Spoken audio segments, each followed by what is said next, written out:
ശബരിമല സ്വർണ്ണക്കൊള്ളയിൽ മുഖ്യമന്ത്രി ഉണ്ണികൃഷ്ണൻ പോറ്റി കൂടി ജാമ്യത്തിൽ ഇറങ്ങുന്നതോടെ SITയുടെ തുടർ നീക്കത്തിലും രാഷ്ട്രീയ ചർച്ചകളിലും ആകാംക്ഷ ഏറെ.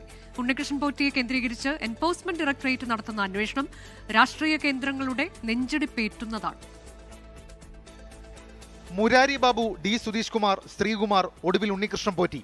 സ്വാഭാവിക ജാമ്യം ലഭിച്ച് പ്രതികൾ പുറത്തിറങ്ങുന്നത് അന്വേഷണത്തെ ബാധിക്കില്ലെന്ന ഹൈക്കോടതി പരാമർശം SITക്ക് ആശ്വാസമാകാം. എന്നാൽ രാഷ്ട്രീയ കേന്ദ്രങ്ങളിൽ ചർച്ചകൾ പലതാണ്. പുറത്തിറങ്ങുന്ന ഉണ്ണികൃഷ്ണൻ പോറ്റിയെ ED ചോദ്യം ചെയ്യുന്നതാണ് പ്രധാന ആശങ്ക. SIT അന്വേഷണത്തിൽ ഉന്നതരുമായുള്ള ഉണ്ണികൃഷ്ണൻ പോറ്റിയുടെ ബന്ധം വ്യക്തമാക്കുന്ന ഫോൺ വിവരങ്ങൾ ശേഖരിച്ചിരുന്നു. SIT രഹസ്യമായി ശേഖരിച്ച വിവരങ്ങൾ EDയുടെ പക്കലുമുണ്ടെന്നാണ് വിവരം. അങ്ങനെയെങ്കിൽ ഉണ്ണികൃഷ്ണൻ പോറ്റിയെ ചോദ്യം ചെയ്ത ശേഷമുള്ള ED നീക്കം നിർണായകമാകും. ശബരിമല സ്വർണ്ണക്കൊള്ള എന്നതിനപ്പുറം ഉണ്ണികൃഷ്ണൻ പോറ്റി നടത്തിയ സാമ്പത്തിക ഇടപാടുകളാകും ED അന്വേഷണത്തിന്റെ പ്രധാന ലക്ഷ്യം. കേസിലെ പ്രധാന പ്രതികൾക്ക് ജാമ്യം ലഭിച്ച സാഹചര്യത്തിൽ A. പത്മകുമാർ, N. വാസു തുടങ്ങി CPMുമായി ബന്ധമുള്ള ആളുകൾക്കും സ്വാഭാവിക ജാമ്യം ലഭിക്കും. അത് CPMന് ഒരേപോലെ ആശ്വാസവും ആശങ്കയുമാണ്. ജയിലിൽ നിന്ന് പുറത്തിറങ്ങുന്ന A. പത്മകുമാർ CPM നേതാക്കൾക്കെതിരെ പരാമർശങ്ങൾ നടത്തിയാൽ തിരിച്ചടിയാകും. A. പത്മകുമാറും N. വാസുവും EDക്ക് മുന്നിലെത്തിയാലും നെഞ്ചിടിപ്പാകും. February 20-നാണ് A. Padmakumar അറസ്റ്റിലായി 90 ദിവസം കഴിയുന്നത്. 24 തിരുവനന്തപുരം.